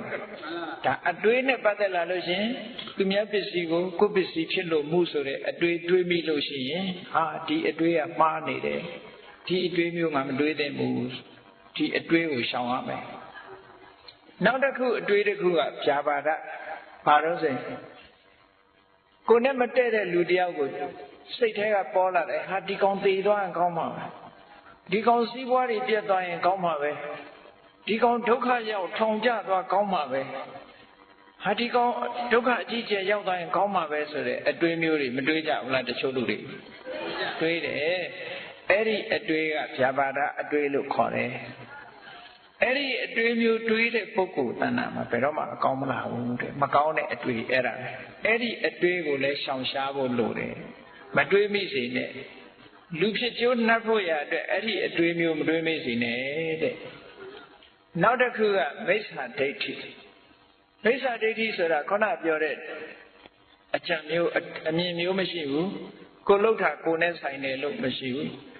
အေးတချို့ကတွေးကြကြတယ်ကောင်းတာလှုပ်လဲကောင်းတာမဖြစ်ပါဘူးကွာမကောင်းတာလှုပ်လဲကောင်းတာတွေဖြစ်နေမကောင်းတဲ့ကောင်တွေကြီးပွားနေတာလည်းရှိတာပဲကောင်းတဲ့ကောင်တွေဆိုပြီးတော့ကံကိုမျက်စိလဲပြီးတော့မကောင်းတာလှုပ်လို့ကြီးပွားတယ်လို့ထင်နေတာမဟုတ်ဘူးသူတစ်ချိန်လုံးကကောင်းခဲ့တာတွေကိုသူခံစားနေရတာမကောင်းတာလှုပ်ပြီးဒီဘဝကြီးပွားနေလို့ချင်းတစ်ချိန်လုံးကကောင်းတာတွေရဲ့အကျိုးကိုသူခံစားနေရတယ်လို့ဒီလိုတွေ့ရဟုတ်ကဲ့ကိုကအခုမှကောင်းတာတွေလုပ်တာဟုတ်ပါပဲခုမှပဲကိုကသေးပဲစိုက်တာတည်းအသေးစားပါမလားကောင်းတာကိုကမှခုမှလုပ်တာကိုကအတိတ်ကဘလောက်မကောင်းတာတွေလုပ်ခဲ့မှမသိပဲနဲ့ဆရာတော်ကြီးတပါးပြောတယ်ကျောင်းမှာတခိုးခိုးခံရတဲ့ခါဆရာတော်ကြီးကပြောဟေးတိတ်တိတ်နေကြတယ်မပြောကြနဲ့တဲ့တို့အတိတ်ကဒီမကောင်းတာတွေပေါ်ကုန်နေတယ်အဆရာတော်ကြီးပြောလို့ရင်တိတ်ပဲပါတော့ဆိုဟိုဘွားတော့ငါတို့သူများပစ္စည်းခိုးခဲ့တယ်ဒါမို့ငါခိုးခံရတယ်လူမသိစေနဲ့ရှက်ဆရာကြီးလို့ပြောဟုတ်ကဲ့အဲ့တော့ဒါတွေကကံရဲ့ပုံရိပ်တွေပေါ်နေတာကံရဲ့ပုံရိပ်တွေပေါ်တာအဲ့ဒါကြောင့်မို့လို့မှန်ကန်တဲ့အတွေးကံဆိုတာရှိတယ်ကံကိုညှင်းပယ်တဲ့အတွေးမျိုးတွေးမိလို့ရှိရင်ခုနမိစ္ဆာဒိဋ္ဌိဆိုတာကံကိုညှင်းပယ်တဲ့ဒီအကရိယာဒိဋ္ဌိလို့ခေါ်တယ်ကုသိုလ်ဆိုတာမရှိပါဘူးအကုသိုလ်ဆိုတာမရှိပါဘူးဆိုတဲ့ညှင်းပယ်တဲ့ဝါဒအကရိယာဝါဒလို့ခေါ်တယ်အကရိယာဝါဒဆိုတာကံကိုလုံးဝမယုံဘူးလက်မခံဘူးနောက်နတ္ထိကဝါဒဆိုတာကံရဲ့အကျိုးတရားကိုလက်မခံဘူးမကောင်းတာလုပ်လဲမကောင်းတာမဖြစ်ဘူးကောင်းတာလုပ်လဲကောင်းတာမဖြစ်ဘူးဆိုပြီးအကျိုးတရားကိုညှင်းပယ်တဲ့ဝါဒနောက်တစ်ခုအဟိတုကဝါဒဆိုတာအကြောင်းတရားကိုညှင်းပယ်ပေါင်းလိုက်လို့ရှိရင်ကံနဲ့ကံရဲ့အကျိုးကိုညှင်းပယ်တဲ့ပုဂ္ဂိုလ်ဟာမိစ္ဆာဒိဋ္ဌိပဲတဲ့ဒီနေ့အဲ့ဒါလို့မိစ္ဆာအယူဝါဒရှိတဲ့ပုဂ္ဂိုလ်တယောက်ဒီတဲ့နတ်ပြည်တောင်မရောက်နိုင်ဘူးကောင်းရသူတိမရောက်နိုင်ဘူးတဲ့သူသွားရမယ့်လမ်းစဉ်ကတော့အပယ်လေးပုံပဲဒါပဲသိချင်ဘာဖြစ်လို့လဲဆိုတော့ तू က ကံကိုညင်းပယ်ထားမှသူလှုပ်ချင်လှုပ်တော့မှလေလှုပ်ချင်ရလို့ဆိုကြတဲ့ကလူတွေကဘာတွေကိုလှုပ်ချင်တာတော့ဆိုလို့ရှိရင်မကောင်းတာပဲလှုပ်ချင်တာများတယ်လေ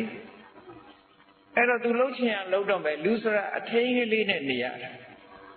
အထိန်ကလေးရှိရတယ်အထိန်ကလေးမရှိဘူးဆိုရင်လှုပ်ချင်ရလှုပ်ဆိုလို့ရှိရင်မကောင်းတာပဲလှုပ်ကြမှာပဲမကောင်းတာပဲအလုပ်များမယ်လေကောင်းတာဆိုတာရေးစံလှောနေရတဲ့အထက်တက်နေရတဲ့ရေးစံဆိုတာသွားရခက်တဲ့နေရာတစ်ခုပေါ့နော်မကောင်းတာလုပ်တယ်ဆိုတာရေးစုံလွယ်တယ်ညှောချလိုက်ရုံပဲဒါကြောင့်မို့လို့အတွေးနဲ့ပတ်သက်လာလို့ရှိရင်ခုနပြောတဲ့အတွေးတွေမတွေးနဲ့အတွေးတွေတွေးမိပြီဆိုလို့ရှိရင်ကိုယ်တဏ္ဍာမှာအဲ့ဒါတွေကကိုယ့်ရဲ့စိတ်အစဉ်ထဲမှာကိန်းဝတ်သွားစိတ်အစဉ်ထဲမှာကိန်းဝတ်သွားလို့ရှိရင်ကိန်းသွားတယ်ဆိုတဲ့အဓိပ္ပာယ်ကအကြောင်းရှိရင်ပေါ်လာလိမ့်မယ်လို့ပြောတာနော်ကဲပေါ်တယ်ဆိုတာနဲ့ပတ်သက်ပြီးကိုယ့်ကိုတွေးကြည့်တာမှာတခါတရံကြတော့ဟိုငယ်ငယ်တုန်းကအကြောင်းအရာတွေပေါ်မလာဘူးလားဟုတ်ကြောက်သွားတာမဟုတ်ဘူးဆိုတာသိကြတယ်နော်ကံကလည်းအဲ့လိုပေါ်လာလိမ့်မယ်အဲ့ဒီလိုပေါ်လာတာ accumulate ဖြစ်တယ်လို့ခေါ်တယ်ခုခေတ်စကားနဲ့ဆို online ပေါ့ online ဖြစ်နေတာအဲ့ဒါအကျိုးပေးတာချင်းအကျိုးပေးမှသူကကြောက်မသွားဘူးအဲ့ဒါကြောင့်မလို့ခုနစိတ်အတွေး၃မျိုးမတွေးမိဖို့ပဲအဲ့တော့မတွေးနဲ့ဆိုဘာတွေးရမှာတော့တပည့်တော်တို့ဘာတွေးရမှာတော့ဆိုရင်သူများပစ္စည်းကိုရလို့တဲ့အတွေးနဲ့မတွေးနဲ့တဲ့တရားသဖြင့်ရတဲ့ကိုယ်ပစ္စည်းကိုသာကိုလိုချင်တဲ့အတွေးပဲရှိရမယ်သူများကိုပျက်စီးစေလိုတဲ့အတွေးနဲ့မတွေးနဲ့တဲ့ကြီးပွားကြပါစေချမ်းသာကြပါစေအဆင်ပြေကြပါစေဆိုတဲ့အတွေးပဲတွေးပါတဲ့အဲ့ဒါကိုမေတ္တာအတွေးလို့ခေါ်တယ်နော်အဲ့ဒီအတွေးမျိုးနဲ့အစားထိုးရပြီးတော့မှန်ကန်တဲ့မိစ္ဆာဒိဋ္ဌိကိုဖယ်ရှားရမယ်ဆိုတော့ဘယ်လိုအမြင်မျိုးမြင်ရမှာတော့ဆိုရင်အစကပြောရတဲ့ကာမတက္ကတာဒိဋ္ဌိကိုလှုပ်တာကိုပဲဆိုင်တယ်ကောင်းတာလှုပ်လို့ဆိုးတာလှုပ်လို့ငါပဲအမွေခံရမယ်ဆိုတဲ့အမြင်ရှိပါစေတဲ့ဟောအဲ့ဒါဆိုလို့ရှိရင်အတွေးနဲ့ပတ်သက်လာပြီးမှန်ကန်သွားပြီနော်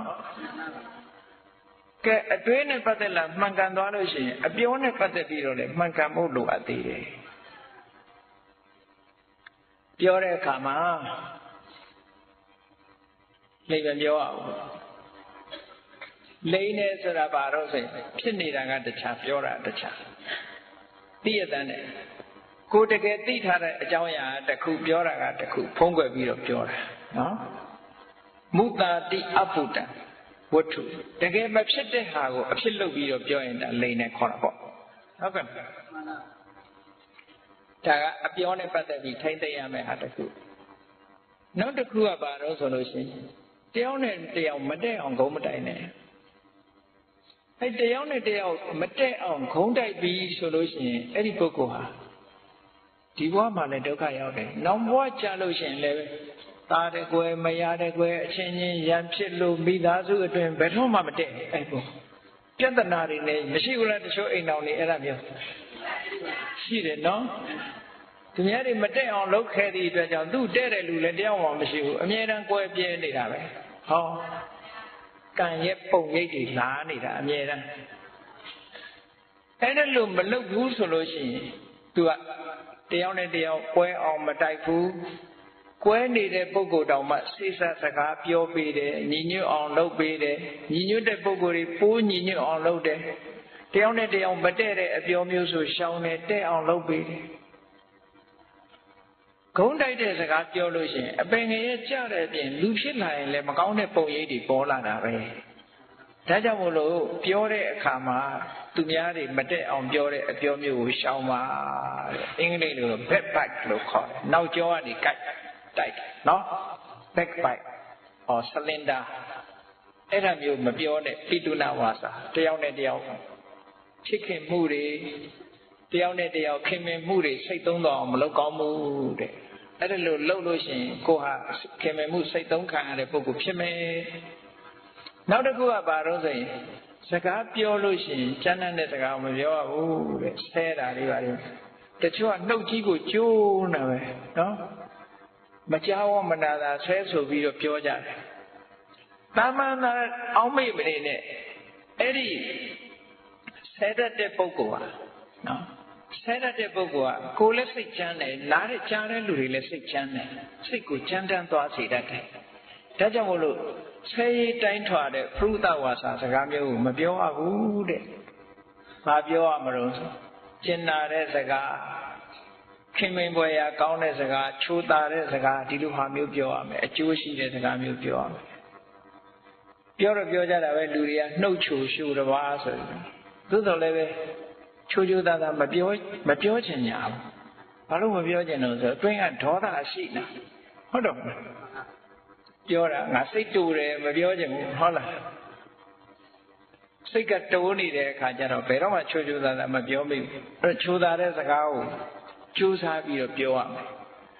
မြတ်စွာဘုရားအလောင်းတော်ကြီးကပါရမီဖြည့်တဲ့အချိန်တုန်းကသူများကိုဂုံးမတိုက်ခဲ့ဘူးကွဲနေတဲ့လူတွေကိုညီညွတ်အောင်လိုက်လုပ်ပေးတယ်ညီညွတ်တဲ့ပုဂ္ဂိုလ်တွေပိုညီညွတ်အောင်အားပေးတယ်အဲ့လိုလုပ်လို့မြတ်စွာဘုရားကပါရမီပုံရိပ်အနေနဲ့ဘဝအမှတ်တစိတ်တွေဘာတွေပေါ်လာတော့ဆိုရင်ဘုရားမှာဆိုလို့ရှိရင်လေလူတွေမှာသွားပတ်တစ်ချောင်းရှိတယ်32ချောင်းရှိတယ်ဟုတ်ကဲ့32ချောင်းရှိတယ်ဖះကြတော့အချောင်း40ရှိတယ်သွားအပေါ်က20အောက်က20သွားတော့40ဘာဖြစ်လို့တော့ဆိုရင်ခုနကသူများကိုခုံးမတိုက်ခဲ့တာဒါပြင်လူတွေကကြည့်ရတယ်တော့ခုံးတိုက်မှုမရှောင်ခဲ့လို့32ချောင်းပဲရတယ်လို့အောင်းပေးရနော်ကဲကို့အတိတ်ဘဝကိုယ့်ကိုပြန်ကြည့်တို့မဟုတ်သေးဘူးကို့သွားကိုပြန်ကြည့်ဟိုဘဝတော့ဒါမလုံခဲ့ဘူးဒီကုသိုလ်မရှိခဲ့ဘူးဟုတ်ကဲ့အဲ့တော့ဒီကုသိုလ်ကြိုးစားလုပ်ပေးရဖရုဒဝါစာကျမ်းတဲ့စကားကိုပြောတယ်ဆဲတယ်ရေးတယ်မကြောက်ဝမနာတာတွေပြောတယ်ဆိုအဲ့ဒီပုဂ္ဂိုလ်က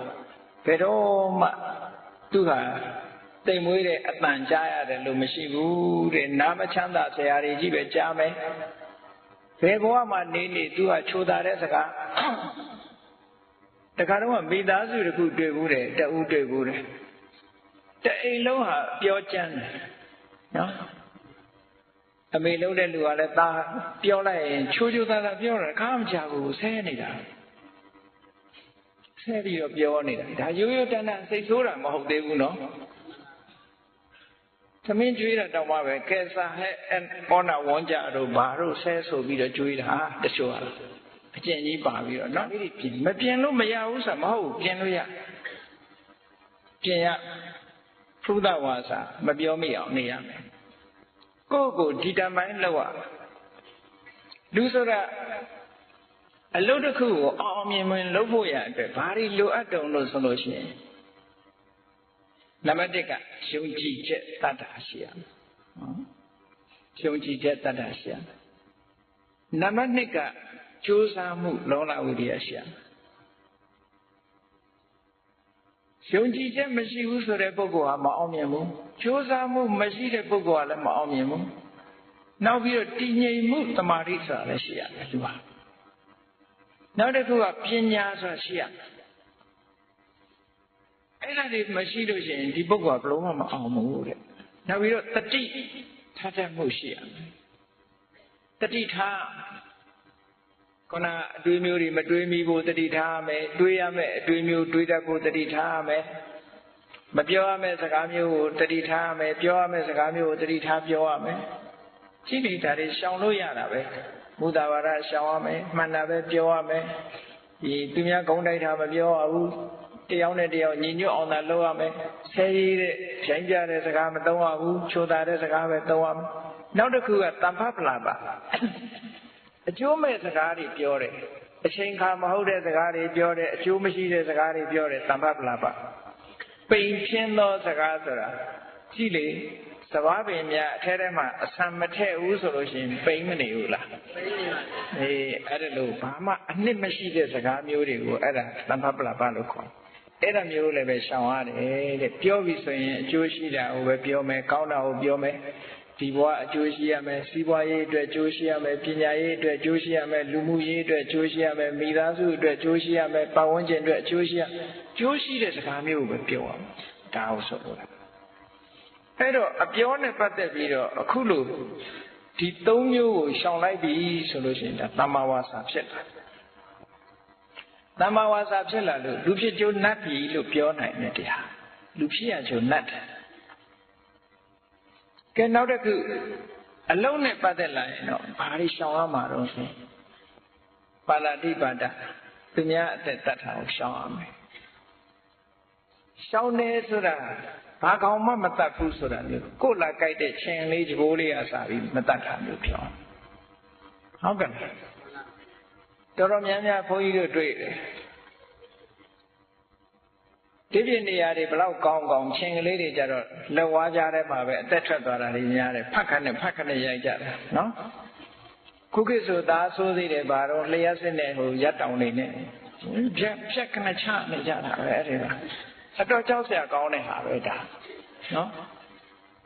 ဒီခေါင်းလေးတွေကအသက်လက်သိရှိတာမဟုတ်ခဏနေသေးကြမှာပဲမောင်းထုတ်လိုက်ပြီးရောခြံအောင်နဲ့ဝင်နေလိုက်ဘောချင်းကပ်ရင်လေသူတို့မလာအောင်လေးချင်းသေးလေးပါလေးထွန်းထားလိုက်လဲမလာဘူးပေါ့ဒီလိုလွယ်ကူနဲ့တတ်တဲ့ဟာတွေကဒီပါဏာတိပါဒလွတ်တယ်လို့တော်နေတယ်အဲ့လိုကိုမှုနဲ့ပတ်သက်လာလို့ရှိရင်ကိုယ့်ရဲ့လက်နဲ့ဘယ်သူမှအသက်မထွက်စေပါနဲ့တဲ့ဒါရှောင်ရမယ်ကိုယ့်လက်နဲ့ဘယ်သူမှမသိစေရဘူးဘယ်တတ္တဝါမှကိုယ့်လက်နဲ့သိတာမျိုးမဖြစ်စေရကိုယ့်လက်နဲ့မသိဘူးဆိုရင်မင်းဘယ်သူတတ်လိုက်စမ်းလို့ခိုင်းရင်လည်းတူတူပဲနော်အဲ့ဒါတတ္ထဝသဘောကြရင်လည်းတူတူပဲချီးမွမ်းရင်လည်းတူတူပဲတချို့ကပါတယ်ကိုမလို့ရှင်တော့သူများခိုင်းတူတူပဲအဲ့ဒါလည်းနော်ကိုယ်တိုင်ကြိုက်တွန်းချီးမွမ်းစိတ်တူတဲ့အဲ့တော့အကုသိုလ်ဖြစ်တတ်တယ်။ဒါမျိုးရှောင်ရကဲမရှောင်နိုင်ဘူးဆိုရင်ကံရဲ့ပုံရိပ်တွေဘာတွေလာတော့ယောဂများတယ်ငယ်ငယ်ရွယ်နဲ့သေတယ်ဟောတချို့ကြည့်လေမွေးလာကြတဲ့ခြေခံနဲ့ဆရာဝန်နဲ့သွားနေရဟုတ်လားမွေးလာကြတဲ့ယောဂါနဲ့မွေးလာကြတဲ့တချို့မျက်စိတစ်ဖက်ပါမလားမွေးလာကြတဲ့လက်တစ်ဖက်ပါမလားမွေးလာကြတဲ့နှာခမ်းကွဲတာဆရာဝန်တွေကတော့ပြောမှာဗတ်ထက်လူလို့နှာခမ်းကွဲတယ်ဆိုရင်ဒီဗတ်ထက်လူတာကဘာကြောင့်လဲဆိုရင်ကံရဲ့ပုံရိပ်ပဲအဲ့ဒါတော့ဟုတ်ကဲ့သူများတွေပါမကွဲပဲသူ့ကြမှာလာကွဲတယ်ဆိုဗတ်ထက်လူလို့ပြောစရာမလိုကံရဲ့ပုံရိပ်ရှိတယ်ပေါ့နော်အဲ့ဒါမျိုးဒီဖြစ်လာလိမ့်မယ်အဲ့ဒါပါဏာတိပါဒကံရဲ့အကျိုးဆက်တွေကြောင့်ရုပ်ပြဆင်းရဲဖြစ်လာတတ်တယ်။နောက်တစ်ခုအဋ္ဌိနာဒါနသူများပစ္စည်းကိုယူတယ်ခိုးတယ်လို့ပဲဘာသာပြန်တာခိုးတာဆိုတာအမျိုးမျိုးရှိတယ်တဲ့နော်။ဒီဈေးရောင်းဈေးဝယ်လုပ်တဲ့အခါကျတော့ကြောက်ရောင်းတဲ့သူကလည်းကြောက်အတုနဲ့အစစ်နဲ့ရောရောင်းတာမျိုးတို့ဟုတ်လားကိုကြိုက်တဲ့ဈေးပြောရောင်းတာတော့ရပါတယ်အတုမရောင်းအောင်အခုဆိုဗမာပြည်မှာဆေးတွေအတုရောင်းတာရန်ကုန်မှာဆေးဆိုင်တွေကပြောတာကြားတယ်အတုရောင်းတာတွေအများကြီးပဲတိတ်ကြောက်စရာကောင်းတကယ်ရောင်းနေကြတာနော်တလောကဘုန်းကြီးကမင်္ဂလာဈေးကဆေးဆိုင်ကတကားလာလျှောက်တာသူစီလည်းလာတယ်တဲ့အတုတွေသူကတော့အဲ့ဒါမလုပ်ဘူးတဲ့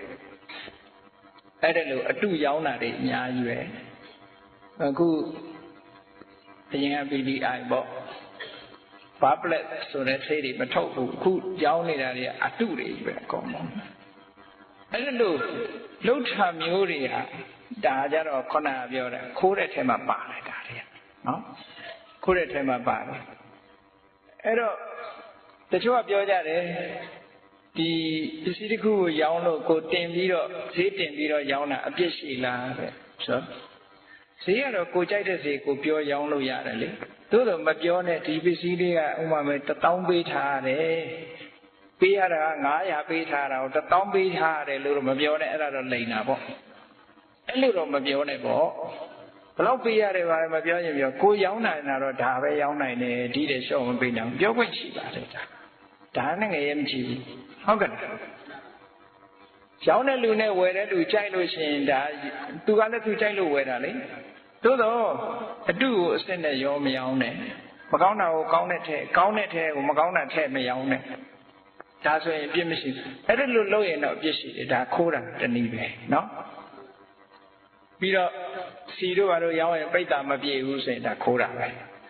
ပြည့်ရမယ်အလေးချိန်ပြည့်ရမယ်ချိန်စင်းလဲတင်းစင်းလဲဒါမျိုးတွေမလုပ်ရဘူးတဲ့အဲ့ဒါမျိုးတွေလုပ်ပြီးတော့ဆိုလို့ရှိရင်တော့အရိဏဒါနမလွတ်ဘူးပေါ့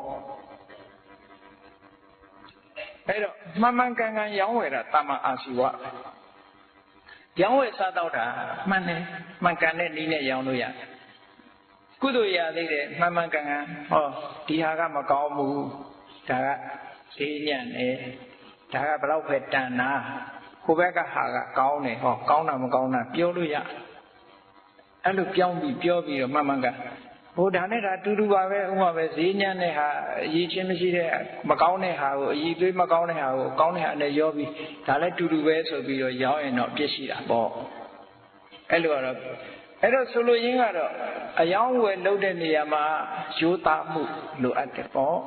ရိုးသားမှုလိုအပ်တယ်ရိုးသားသားနဲ့စီးပွားရှာတယ်အမှန်တိုင်းစီးပွားရှာတယ်ပေါ့အဲ့ဒါမျိုးကတော့အပြစ်မရှိပါဘူးတဲ့ရိုးသားတယ်မရိုးသားဘူးဆိုတော့ဘယ်သူသိကိုသိတာပဲဒါကိုသိတဲ့ကိစ္စပဲကိုစိတ်ထဲကပဲရိုးသားတယ်မရိုးသားဘူးဆိုတော့ကိုသိတယ်အေးဒါကြောင့်မို့အဋ္ဌိဏဒါနဆိုတာကသူက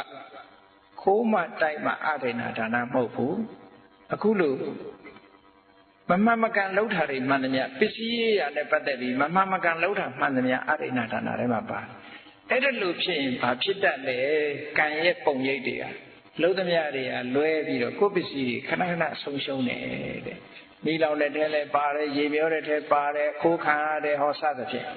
ဒီလိုဟာတွေကဒါကံရဲ့ပုံရိပ်တွေလာတာပဲတဲ့နော်အေးဒါကြောင့်မလို့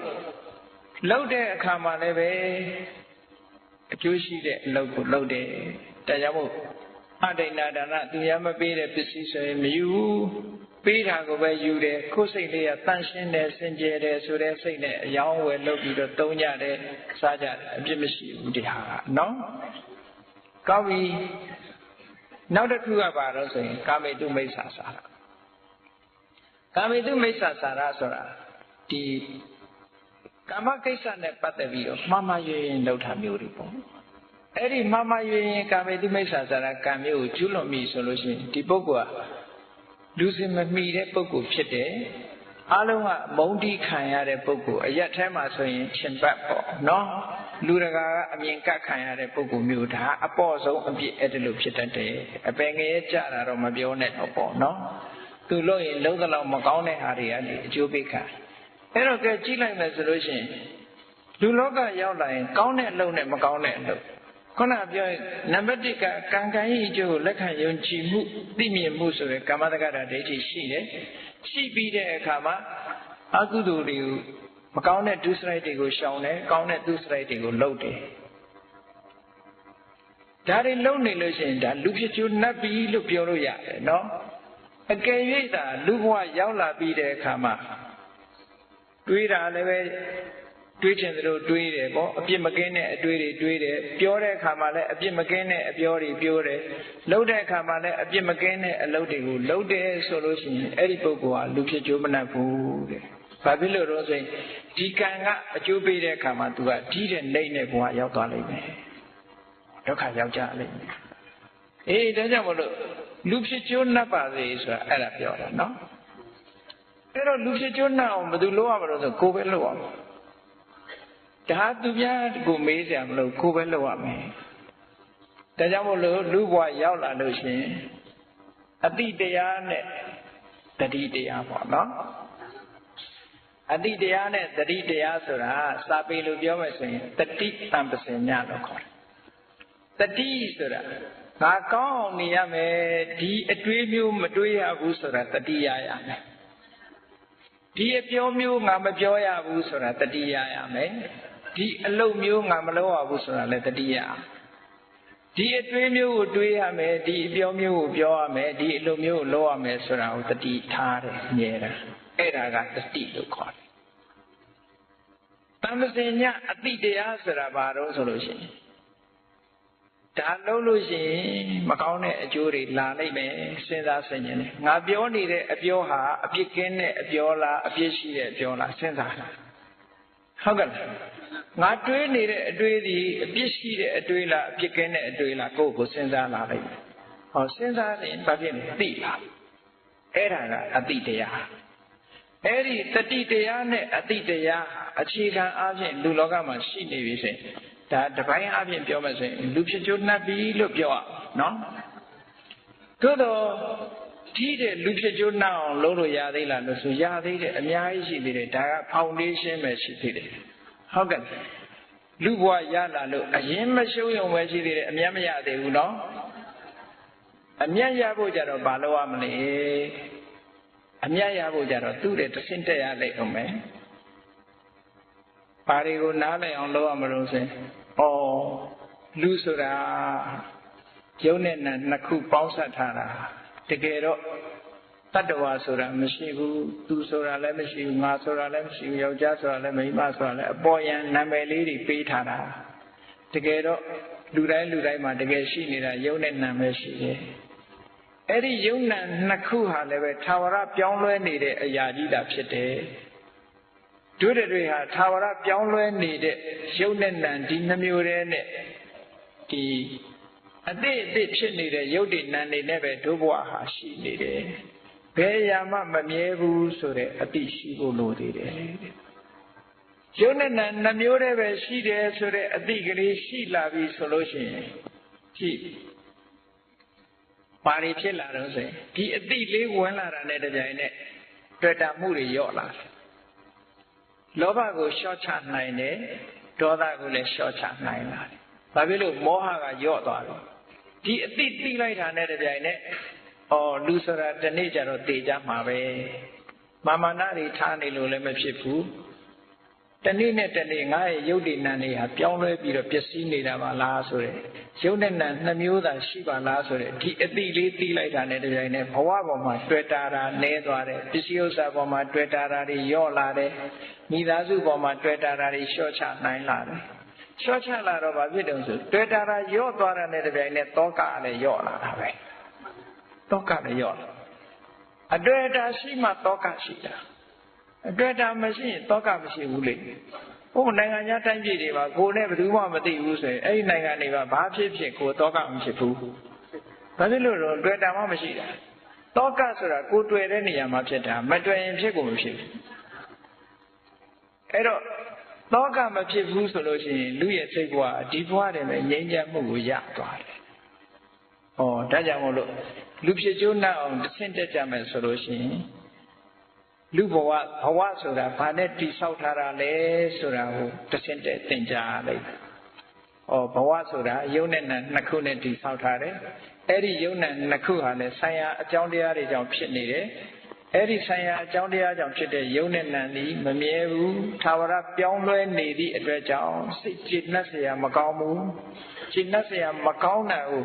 သာဝရပြောင်းလဲနေတဲ့အရာကနှိမ့်ဆက်နေလို့ဒုက္ခလို့ခေါ်တာနော်အနိစ္စဆိုတာ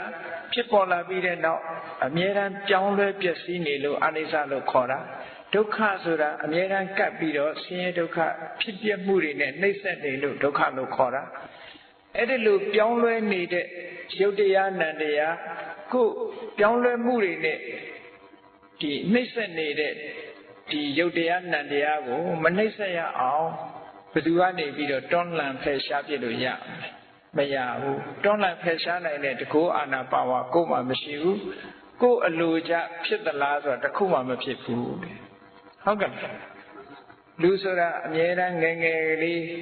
ချောချောလှလှလေးမအိုးချင်ကြဘူးဒီတိုင်းပဲဟုတ်လားဖြစ်ခဲ့လားဖြစ်ပါအဲ့ဒီလိုမဖြစ်တာကိုယ်ဆန္ဒအတိုင်းမဖြစ်တာကိုယ်အလိုအတိုင်းမဖြစ်တာအနတ္တတဲ့အဲ့ဒီသဘောလေးတွေကိုစဉ်းစားပေးလာလို့ရှိရင်ခုနကအရှင်းမြင့်လာတဲ့အတိမျိုးရလာလိုက်တယ်ခုနတော့ကကံကံဤအကျိုးကိုယုံကြည်ပြုံကကောင်းရာဘဝပဲရောက်နိုင်သေးတယ်နိဗ္ဗာန်မရောက်နိုင်သေးဘူးအခုလိုဒီအမြင်မိုးမြင်လာပြီဆိုလို့ရှိရင်တော့သူကတဆင့်တက်လာတော့နိဗ္ဗာန်လမ်းကြောင်းပေါ်ရောက်လာတယ်လို့ပြောလို့ရတယ်ဒါကတဆင့်တက်ပြီးတော့ကျင့်ကြံကြုတ်ကုတ်အားထုတ်ကြမယ်ဆိုလို့ရှိရင်တဲ့ဘဝတန်တရားကြီးပေါ်မှာညီးကွေးတဲ့အသိဉာဏ်တွေရလာမယ်လွတ်ချင်တဲ့အသိဉာဏ်တွေရလာမယ်ဘဝတန်တရားကြီးရဲ့သဘာဝတရားတွေကိုအကုန်လုံးသိရုပ်တရားနာတရားတွေရဲ့သဘာဝတွေကိုအကုန်သိပြီးတော့နောက်ဆုံးမှာတွေ့တာမှုတွေအမြင်မှားမှုတွေတန်တရားဖြစ်မှုတွေအားလုံးကိုပယ်ရှားပြစ်နိုင်တဲ့အဆင့်ရောက်သွားပြီဆိုလို့ရှိရင်လောကကြီးအတွက်ဘာမှတောကမဖြစ်ဘဲနဲ့တကွငြိမ်းချမ်းတဲ့ဘဝမျိုးကိုရတော့မှာပါဟုတ်ကဲ့အဲ့ဒီလိုငြိမ်းချမ်းတဲ့ဘဝမျိုးစိတ်ထက်လေးငြိမ်းအေးသွားတဲ့အဆင့်မျိုးရောက်ပြီဆိုလို့ရှိရင်လူဖြစ်ရကြနတ်ပြီလို့အဲ့ဒီကြတော့မှ အပြည့်အဝလူဖြစ်ရကြနတ်တယ်ခုနတုန်းကအခြေခံအားဖြင့်ကုသိုလ်ကမ္မပဋ္ဌတရား10ပါးကိုကျင့်သုံးရင်လူဖြစ်ရကြနတ်ပါတယ်ဟုတ်ကဲ့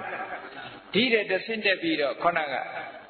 စာလို့ပြောရင်တော့ဝိပဿနာကျင့်စဉ်ကိုကျင့်လို့မတရားဖို့တရားရသွားပြီဆိုရင်တော့တကယ်လူဖြစ်ရကြနတ်ပြီလို့အဲ့တော့လူဖြစ်ရကြနတ်ဖို့အတွက်တို့တွေလမ်းခုလက်ကိုရောက်အောင်သွားဖို့လိုတယ်တဲ့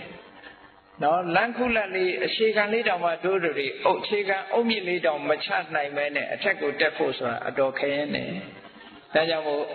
ပထမအခြေခံလေးကိုရအောင်လုပ်ရမယ်အခြေခံရပြီးတဲ့အခါအထက်ကိုတက်နိုင်အောင်ကြိုးစားရမယ်ဒီလိုကြိုးစားမှတို့တွေဟာလူဖြစ်ရကြနတ်မှာလို့ဒီကနေ့လူဖြစ်ရကြနတ်ပါစေဆိုတဲ့တရားကိုဟောပြောခြင်းဖြစ်ပါတယ်ဒါကြောင့်မို့တရားချစ်ခင်သူတော်စင်ပရိသတ်တို့သည်ဘုရားမြတ်စွာဟောကြားတဲ့တရားဓမ္မကိုလိုက်နာကျင့်သုံးခြင်းဖြင့်မိမိတို့ရရှိလာတဲ့လူဘဝတန်ဖိုးရှိရှိနဲ့လူဖြစ်ကြကြနတ်ကြပါဆုံးတည်း